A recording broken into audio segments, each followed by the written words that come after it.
everybody. Hey, welcome back to your satisfying crunch. Welcome back to the couch.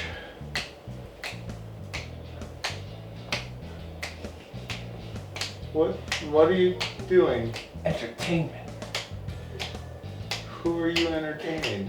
The audience. We're professional entertainers. That's what we do. We're amateur entertainers at best. No, we make money off of entertaining people. We get paid to entertain people. We're professionals.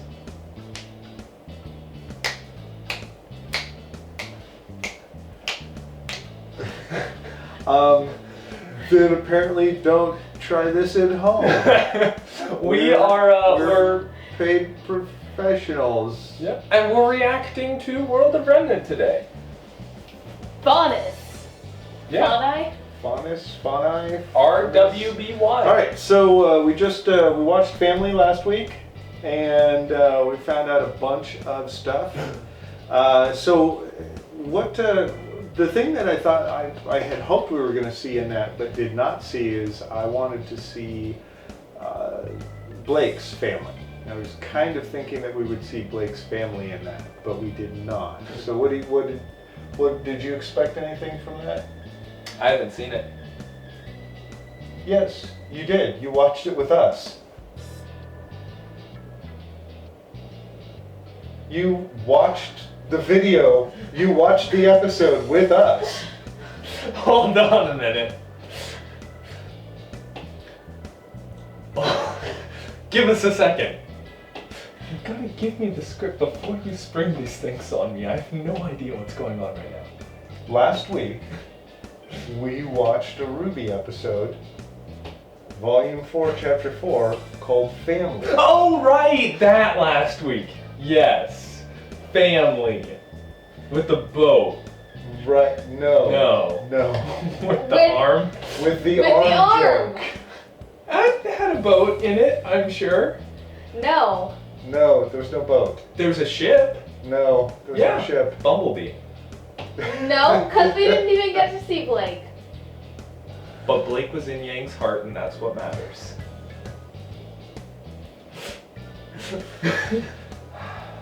Family.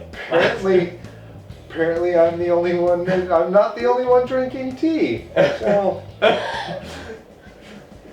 yes, Do you want to start over, or no? Or do you want to let everybody know how ridiculously forgetful? Do you have anything that you need to tell me about your activities that you partook of over the past week while you were away at college? That I'm burnt out on finals. Sort of. It's final projects, not final tests, but it still got me in a tizzy.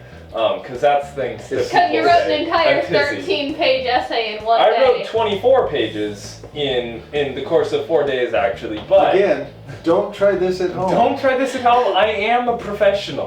But yeah. Professional procrastinator. I think the important message to take from Family was that Blake was in Yang's heart because that's why she lost an arm. That's kind of the whole reason for the whole episode. Bumblebee, everyone. You know what? Ship who you like. As long as ship whoever you like. Henry Ford said it best. You can get it in whatever color you like, as long as it's black. Okay, so this week we're watching the this week brought to you by World Cadillac. of Remnant. I wish, right? World of Remnant video, Faunus. Even if we just get like a floor model or something, you know.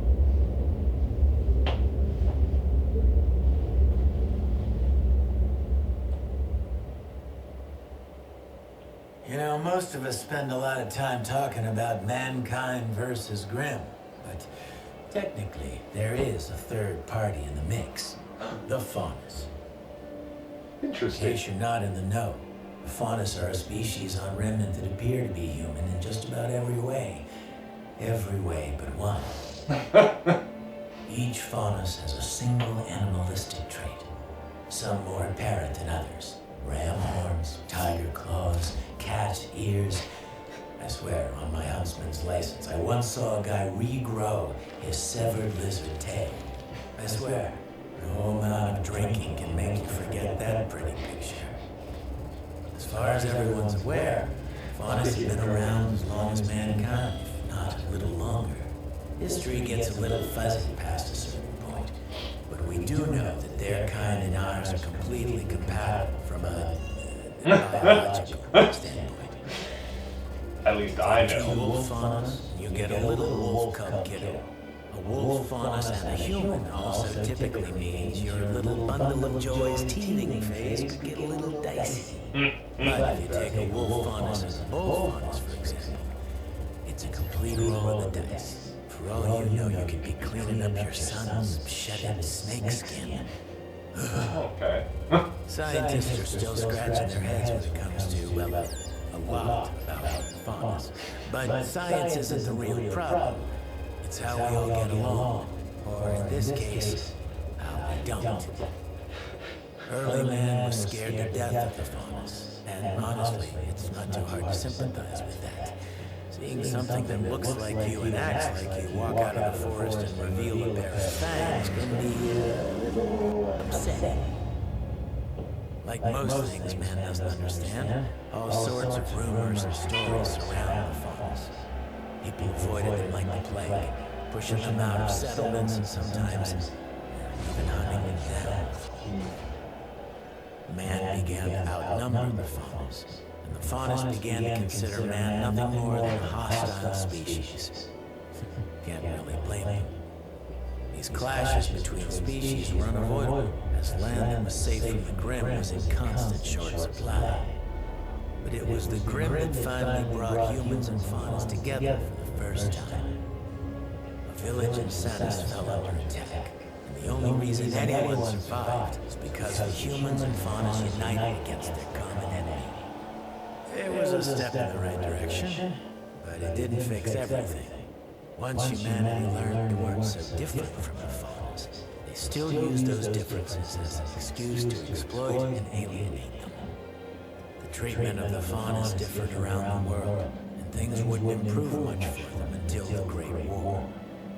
Veil and vacuum against men and mystery, a war unlike anyone had ever seen. War When it was always. over, the world was desperate to find compromises that would ensure they'd never see the likes of it again. Faunus were awarded equal rights as citizens of Remnant, and as an apology, they were given an entire continent of their own to do with as they pleased. There were some that saw this as fair and just, but many saw it for what it really was. A slap in the face for the nation's sore losers. And so Menage was born. There's still Faunus all over the world, though the fair treatment they were promised varies in quality from place to place. But Menagerie will always be their safe haven. Here's the thing, though. You can only push and prod people so much before they reach a tipping point. And when you pack those people together, it just makes it all the easier for them to get organized and get even.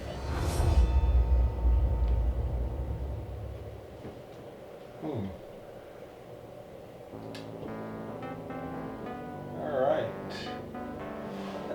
So, interesting way that they first presented that at the beginning, where you had the humans on one side and the Grim on one side and the Faunus in the middle. So I thought that was a really interesting visual to start with. And we're getting into an area where we're kind of blurring the lines between fiction and reality. And this is where probably the best writing happens, where you take things from the world that we actually live in and represent them in the fantasy worlds and the make-believe worlds that we do. So Good writing comes from things that we can recognize to and importantly relate to and connect with on an emotional level. If you can't get emotionally invested in something, then there's no reason you don't enjoy that piece of media, essentially. And so when you take things like, it's the civil rights movement and slavery, in America and in many other places in the world is what very much parallels or mirrors this. And so there's very few people who don't feel strongly about the history of slavery and the civil rights movements and stuff. It's a big part of a lot of people's lives, and it helps us connect emotionally because I think the show places people on either side of the line, people who are victimized, terrorized, attacked in, I don't want to say both camps, but people who have very different viewpoints and beliefs are portrayed as human both. And so it allows people to connect with the characters because there's someone out there that you can relate to. Right. And it brings up an interesting question about when do you stop being a victim and start being an oppressor? And obviously, if you look at the history of this, they're presenting the humans as the oppressors of the Faunus for most of history. Although at one point they did say that the Faunus outnumbered the humans. Or they were at the same numbers at the very least. Humans began to outnumber the Faunus, which means at some point it was either the other way around or they were 50-50. Right. Okay, I didn't look at it that way. I thought of it as, okay, the Faunus originally outnumbered the humans. And does that mean that the humans are just defective Faunus? Yeah, perhaps. They're just Faunus that don't actually have all of their stuff. So you can go either way with that. There's a lot of speculation you can do, and obviously we're not, we're not privy to that. But you look at it from social aspects of it, and it brings pressure into, and how these social pressures shape the world and shape what's to come. How about you? I don't have much. One thing I do want to gloss over, if you gloss over or point out? Point out, talk about, is they talked about sort of how there's a heavy population of Faunus in Mistral? Mistral. Yeah, Mistral. And they talk about the White Fang, and I think it's important to recognize that with the fall of the towers, there's not a lot of worldwide media circulation, which means that it's very easy for media bias, lies, just straight up lying to people to be taken as truth when it comes from respected community leaders. So when you have a group of people who have been historically and categorically oppressed across the world, and they've got no communication with the outside world, and their leaders, their representatives, the people who have been defending them and protecting them say, hey, we're tired of being pushed around. Out there in the world right now, they're treating us like dirt, they're killing us, they're hunting us down, we don't get represented in the schools, we don't get represented in the governments. It's time that we go out there and we demand, and the people get riled up, and it starts mobs and riots and that sort of thing, and it comes from a place of good-minded people not being totally aware of all of the variables in a situation, and when you mislead people like that into this mob mentality and they start doing things, the victim versus becoming the oppressor start going to war. Hey, we want recompense, this isn't fair. Is it really right to say that these people are in the wrong for being lied to? Right. There's a lot of moral ambiguity in that, and there's a lot of manipulation. There's a lot of ways that populations can be manipulated, especially if there's, like you said, a lack of information and a lack of communication.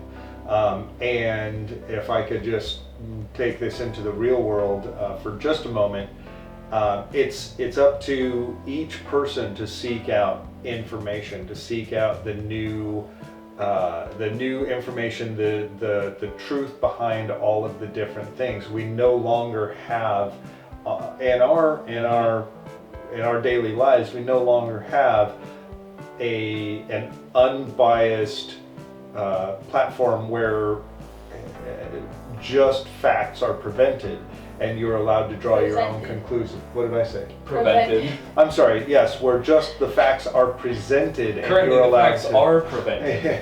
So take that as a step in the next thing there. So here we are. We have a world of Remnant that That we actually. for the first, not the first time, but it really provokes a discussion and thought about the world, not only the world of Remnant, but about our world. So hopefully this wasn't too boring and political for you, and you'll join us for the next time that we watch a RWBY video. Yeah. And until then, There's always room on the couch.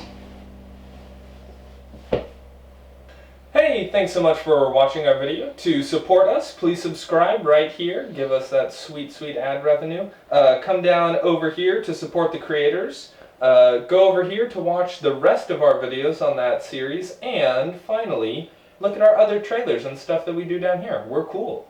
Come check it out.